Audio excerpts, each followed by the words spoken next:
All right, guys, welcome back to the Old Glory Red Report. We're here with Mark Anthony and myself. We're going to be talking about that game at the weekend against St. Louis. We did kind of feel like a loss, even though we got the draw, so we'll be jumping into that and all the controversy.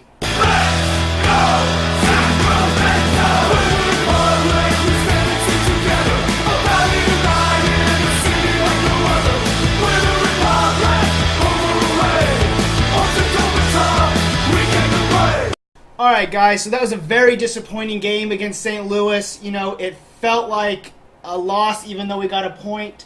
You know, going out of Papa Murphy's Park that night, what was the feeling? To begin the game, during the game, everything was great until things kind of went south. I know that a lot of people left the field disappointed, just like myself and countless others who are watching at home. I mean, you're up 2-0 and you don't get a win. That's kind of everybody's nightmare when you're a fan of the game. So, I mean, it was like a tale of two games. It wasn't even two halves. It was like the exuberance of being up 1-0, and then the second goal, and now you're thinking, okay, let's get our third and fourth. We got this. I was actually thinking about you and how you said you were going to give away tickets if we got a third goal. I said that too. I said that too. I was watching. I was like, oh, darn. I said I'm going to give away tickets on 3 goals, and we're at 2-0 right now. Yeah, and I was like, oh, we got 40 minutes to get a third goal. Casey's definitely giving away free tickets. But, and then, the utter just falling off a cliff, disappointment. We had it all going for us. They score their second goal right before injury time. We tie, but it feels like a loss. It's felt like a loss since I've left. God. So, I don't know. What did you see at home? It's still weighing on the heart. Unfortunately, I wasn't able to make it out, so I watched it here from home. The first half, up to like the 70th minute, we just dominated. It was a great game. I was happy. Everyone was celebrating. We were having a good old time, and then we saw it really fall off about the 70th minute or so. There were some substitutions made, and things just kind of dropped off. And like you said, I think around everyone that was watching it, no matter if you were at the park or if you were at home, it gutted you. And we've seen it time and time this season. We saw it against Reno, and we've seen it where we've given up goals at home. We can't win the league by giving up these goals like we have. Yeah, all these second half goals. It seems like all the goals that we're giving up are in the second half. But yeah, you said it. The Reno game. I mean that was even like this game on steroids, but. Another 2-goal, 3-goal, swing, and we hope that this doesn't continue. We hope that this is not a trend. This game was particularly alarming to me just because we did have a 2-goal lead. At least with the Reno, it's kind of a rivalry game. We know that Reno's got quality. They can score. Yeah. But we're playing a team that's not known to score. We're up 2-0. We're at home. It's hot. We had as much of an advantage as you can possibly ever want, but in the 50th minute of the game, and for us to, I guess, drop those extra points we would drop 2 points. 2 points, yeah. Just deflating. Yeah, by the first half, we were flying, and then it's this mentality shift that we've been seeing all season, like we talked about. And that's what was more gutting on this game than even Reno for me, is that St. Louis didn't have anything going forward. They didn't show any real promise for that 70 minutes. At no point did I feel worried. And then it was a mentality shift. And all of a sudden, at home, I'm like, now we have to fight for this. Why are we sitting back? Why are we letting them come in 30 minutes of the game, 20 minutes of the game left? That's what hurt me so bad on this one. Yeah, I mean, the game really changed when Moffitt went in for Bijev. Yeah. Bijev was the normal Bijev, just making things happen from the wing, being that outlet that the team needs, going at players in one-on-one situation. But when Moffitt goes into the game for Bijev, the formation changes. It kind of leaves Nisha and Awasa as really the only 2 attacking options. So with that said, our midfield is bogged down. And we started inviting pressure. And that's where I think the game changed. When we changed to a defensive-minded approach, we started allowing St. Louis to have the ball in our half of the field. We saw them creating more chances.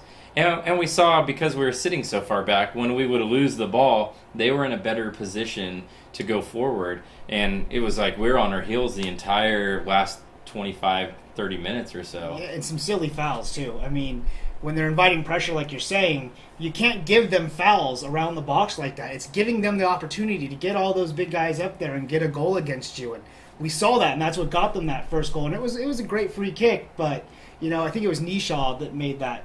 And you can't have those dumb mistakes like that. And that's kind of where I said the mentality came in.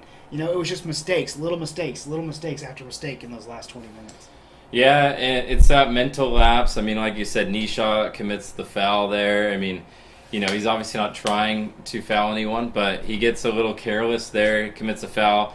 And then Fall, he looked like he was always going to score the way that he stepped up to approach the free kick. But going back, some interesting comments from Bijev, from Coach Elliott after the game seemed to maybe, I guess, I don't know, maybe they weren't on the same page. Bijev said that he kind of wasn't sure if they were supposed to be pressing high or sitting deeper when they were defending.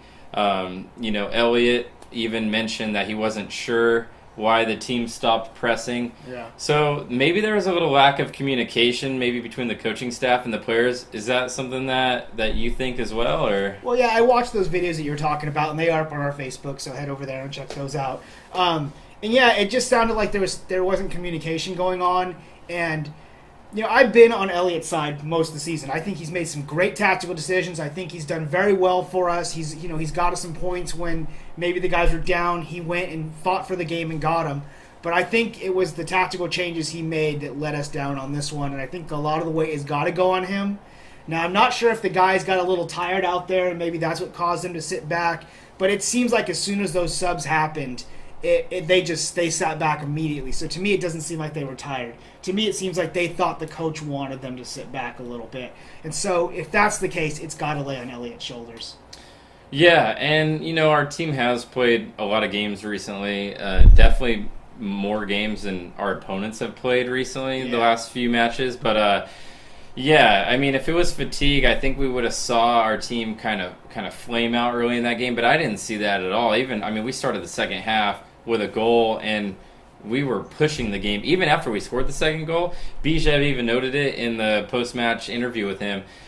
He felt like they could still continue to score goals. So, and that's how it felt. Being there, watching the game. Even Awasa, I think, had that opportunity off the post. For it would have been his third goal, and you're sitting there thinking, you're sitting there thinking like, this could be 3 or 4-0 before anything bad happens, and then they score the first goal.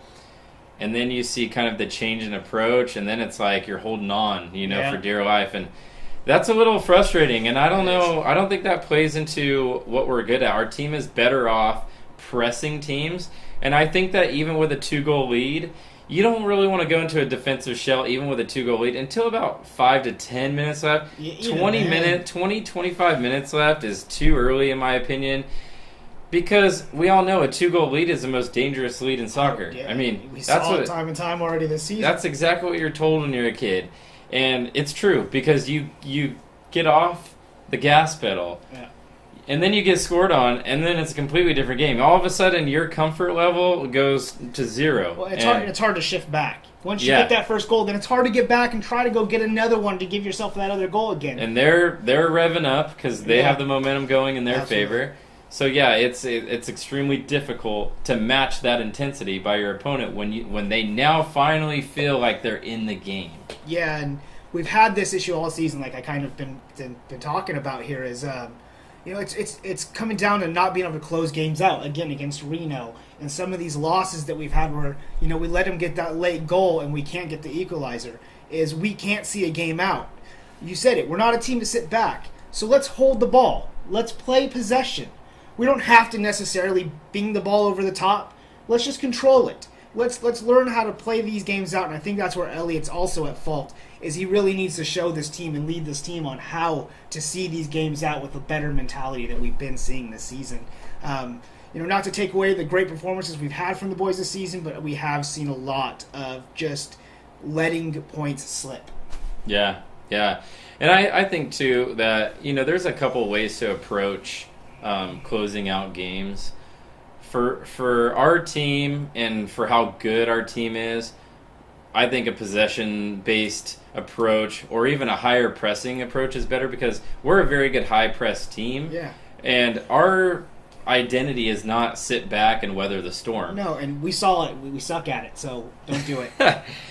So I think this is kind of a wake-up call, in my opinion. I think that we won't see this. I'm not saying that we won't lose a lead the rest of the season, but I don't think we'll see the same, safety-first kind of approach where we're inviting other teams to kind of run at us and, see if they get a lucky one to go by. And, I think going forward we'll see better performances, especially at home. Now the games will start to lengthen out for us. We're back to one game a week. I know we have a couple more midweek games throughout the season, but they're not these back-to-back-to-back-to-back-to-back games. That was the hectic season right there. Yeah, and we have a little bit of rest this week before our team jumps back into Saturday's game. We'll talk about that later on, but we want to hear your thoughts. I know you've heard us voice our opinions. We thought that maybe coaching and communication by the players weren't all there. Who is your man of the match? Who do you think was to blame for the loss? Was it a collective effort? Can you point to one specific player or anything like that? We would love to hear from you. Subscribe below, of course. Leave us your comments. We would love to engage with the community. Share our posts with and our videos with your friends who are Republic fans. They might enjoy the content. So, other than that, you got any last words for us, man? No, it's just hope we move on to this next game and get a better result. We have to climb up this table and stay where we are if we want to make it through this season without dropping too far. So, come on, Republic. I agree. All right, let's go, boys in red.